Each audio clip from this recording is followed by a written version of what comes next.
क्या रघुराज प्रताप सिंह उर्फ राजा भैया का समाजवादी को परोक्ष समर्थन समाजवादी पार्टी के लिए वरदान है या फिर इस चुनाव में अभिशाप हो जाएगा? कैसे बीजेपी और बीजेपी के गठबंधन के नेताओं ने अब इसे अगड़ा बनाम पिछड़ा बनाने की कोशिश की है? क्या संगम लाल गुप्ता के आंसू चुनाव बदलेंगे? आज हम इस बात की चर्चा करेंगे। यह भी जानिए कि मायावती बीएसपी की चाल क्या कुंद पड़ने लगी है? क्या बसपा उस तरीके से इस चुनाव में रेस में नहीं है जैसा उसने शुरू के 3 चरणों में अपना प्रदर्शन किया?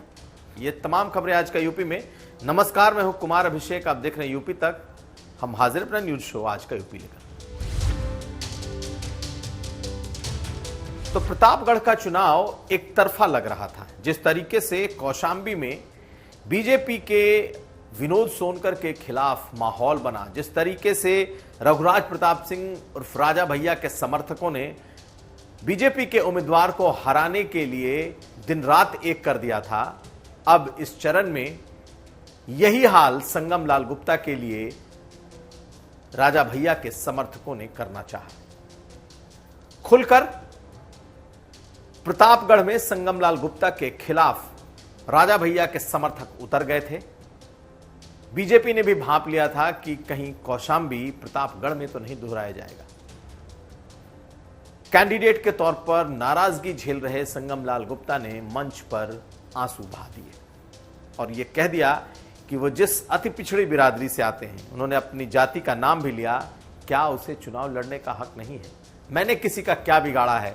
स्टेज पर रोते हुए संगम लाल गुप्ता ने ये बातें कह दी और उसके बाद से इस चुनाव में तो बीजेपी ने अपने सभी बड़े ओबीसी चेहरों को, नेताओं को झोंक दिया।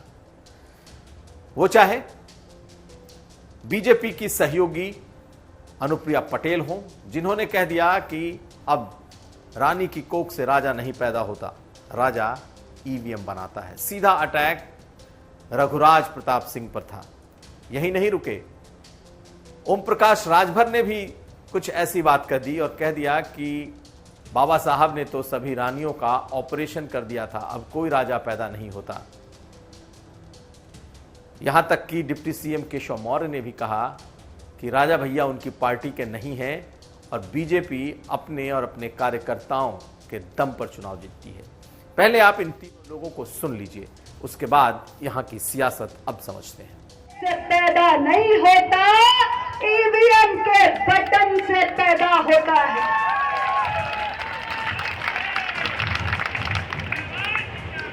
तो ऐसे स्वघोषित राजाओं को जिन्हें लगता है कि कुंडा हमारी जागीर है, उनके भ्रम को तोड़ने का अब आपके पास एक बहुत बड़ा सुनहरा अवसर आ चुका है। देखिए, सच कड़वा होता है। बाबा साहब डॉक्टर अंबेडकर जी ने देश के सभी रानियों का ऑपरेशन कर दिया कि अब रानी के पेट से राजा पैदा नहीं होगा, अब राजा बैलेट बॉक्स से होगा, ईवीएम मशीन से होगा। वही ना हो रहा है। क्या बुरा कहा अनुप्रिया पटेल जी ने? अब तिल का ताड़ बनाओ तो उसको हम क्या करें कि गलत बोल दिया? भाई सच कड़वा होता है ना। आप बताइए, आज के तारीख में कौन कहाँ है कि जो राजा के पेट से, रानी के पेट से राजा पैदा होता हो? अब तो सीधे सीधे संविधान के दायरे में ईवीएम आ गया है। ईवीएम से ना, मशीन से ना होगा।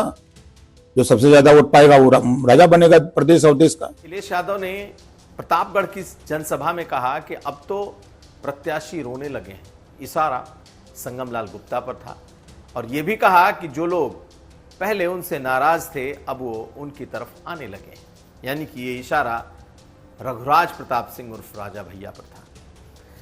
यानी कि कौशांबी में जिस तरीके से राजा भैया ने अपना जलवा दिखाया और खुलकर समर्थन कर दिया समाजवादी पार्टी के कैंडिडेट का, चर्चा यही है कि यहां भी अब राजा भैया के समर्थक खुलकर सामने आ गए हैं, आ भी गए हैं। बकायदा उनकी मीटिंग्स में जा रहे हैं, बकायदा समाजवादी पार्टी के साथ मंच पर खड़े हैं। यहां तक कि सपा और अखिलेश यादव जिंदाबाद के नारे भी लग रहे हैं। लेकिन जो कैंडिडेट बिल्कुल अपनी अलोकप्रियता के चरम पर था, यानी कि संगम लाल गुप्ता जिसे वहां के लोग पसंद नहीं कर रहे थे, जिसके खिलाफ सबसे ज्यादा नाराजगी थी, एंटी इनकम्बेंसी अपने चरम पर थी, कहीं रघुराज प्रताप सिंह के सपा को समर्थन देने के बाद अब सहानुभूति की लहर तो नहीं आ जाएगी। मंच पर रोने के बाद कहीं पिछड़े अति पिछड़े बिरादरी के लोग उनके साथ तो नहीं खड़े हो जाएंगे। कोशिश तो संगम लाल गुप्ता की यही है और बीजेपी की भी, और बीजेपी ने भी अपनी इस कोशिश में अपने नेताओं को झोंक दिया है। राजा भैया से बात नहीं बनी। राजा भैया ने खुलकर बीजेपी का न तो समर्थन किया ना ही विरोध किया, लेकिन उनके कार्यकर्ताओं ने यह दिखा दिया कि अब राजा भैया सपा के साथ जा रहे हैं, और यहीं से यह कहानी टर्न होती है। इस ध्रुवीकरण ने अब धीरे धीरे संगमलाल गुप्ता को भी फायदा पहुंचाना शुरू कर दिया है, और अब ये दो ध्रुवीय लड़ाई में बदलती जा रही है। चौंकिएगा मत अगर ये लड़ाई, जो कि एक तरफा दिखाई दे रही थी, अब बिल्कुल कांटे की हो जाए, आमने सामने की हो जाए, और अब ये चुनाव कोई भी जीत जाए। कहते हैं कि चुनाव में बाजी पलटते देर नहीं लगती, और शायद यही वो वजह है कि दोनों ओबीसी उम्मीदवार होने के बावजूद, यानी कि सपा से भी ओबीसी और बीजेपी से भी ओबीसी, ये चुनाव कहीं अगड़े और पिछड़े में तब्दील न हो जाए, वजह राजा भैया बन सकते हैं। अगली खबर। तो 2024 के इस चुनाव में उत्तर प्रदेश की बड़ी ताकत कही जाने वाली मायावती आखिर कहां है? कहां है बीएसपी? क्या बीएसपी 80 सीटों पर चुनाव मैदान में लड़ती हुई दिखाई दे रही है? क्या वो सीटें जीतती हुई दिखाई दे रही है? क्या 80 में से 2-4 सीटें भी बसपा जीतने जा रही है, या फिर बसपा एक बड़ी ताकत बन के उभर रही है? दरअसल यह सवाल है, लेकिन इस सवाल का जवाब एक ही है, जो कि चाहे ग्राउंड से निकल कर आ रही हो, या फिर राजनीतिक कार्यकर्ताओं से, या फिर बीएसपी के काडर से। बसपा लड़ तो रही है, लेकिन बसपा शायद ऐसी नहीं लड़ रही कि वो सीटें जीत सके। हालांकि कुछ सीटों पर बीएसपी लड़ाई में है, सीधी लड़ाई में है, अच्छी लड़ाई में है। पूर्वांचल पश्चिम की कुछ सीटें हैं, इसके अलावा बुंदेलखंड की सीटें हैं, यहां पर बसपा लड़ती हुई दिख रही है।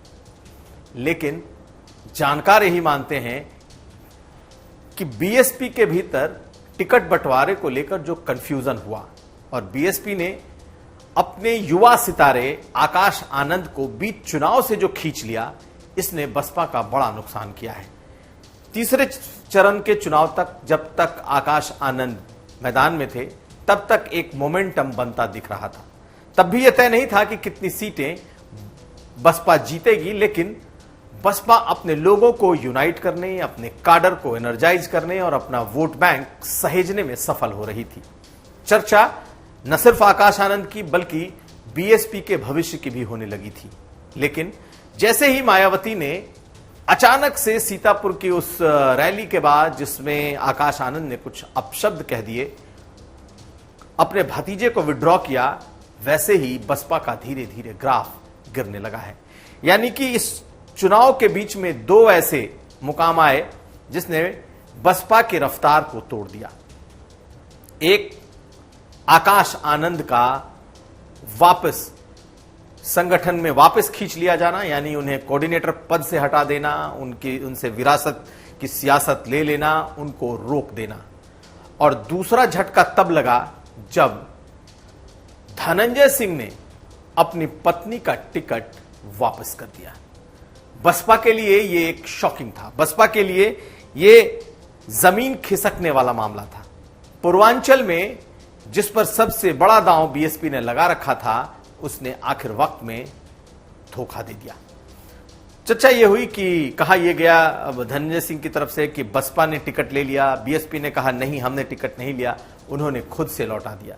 लेकिन इन दोनों बातों ने बीएसपी को कमजोर कर दिया, उनके काडर का मनोबल तोड़ दिया। हालांकि अभी भी बीएसपी अपना वोट रोकने में सफल है। अपना जो कोर जाटो वोट है, वो उसका ज्यादा हिस्सा बीएसपी ले रही है, या यूं कहें कि मैक्सिमम हिस्सा बीएसपी ही ले रही है। लेकिन उसमें भी एक बिखराव की स्थिति दिख रही है। वजह यह है आमने सामने का चुनाव। बसपा के होने के बावजूद जिस त्रिकोणीय मुकाबले की उम्मीद की जा रही थी, हालांकि शुरुआती चरणों में कई जगहों पर त्रिकोणीय मुकाबले दिखे भी, लेकिन जैसे जैसे बसपा के ने या मायावती ने कुछ गलत फैसले लिए, उसके बाद से ये बिखराव की तरफ बढ़ गया है। कहा जा रहा है कि जो पढ़ा लिखा युवा तबका जाटवों का है, उसने साइकिल की राह पकड़ी है। कुछ ने बीजेपी का दामन थामा है, लेकिन आज भी मेजॉरिटी हिस्सा बसपा के ही साथ है। लेकिन अगर थोड़ी भी टूट है, थोड़ा भी मनोबल डाउन है, तो यह बसपा के लिए अच्छी बात नहीं है। बीएसपी ने जरूर ढेरों मुसलमान को टिकट दिए हैं, तकरीबन 20 के आसपास मुस्लिम कैंडिडेट दिए हैं, लेकिन मुसलमान बसपा के साथ जाता हुआ नहीं दिखाई दे रहा।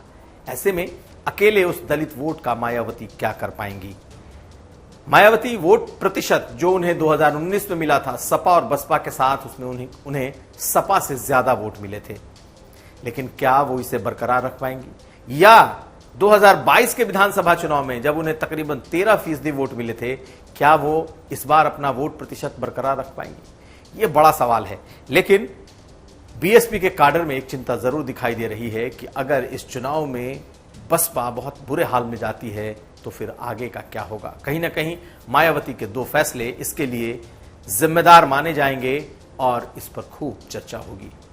तो ये था आज का यूपी। हम कल फिर हाजिर होंगे। हमें दीजिए इजाजत, तब तक के लिए नमस्कार।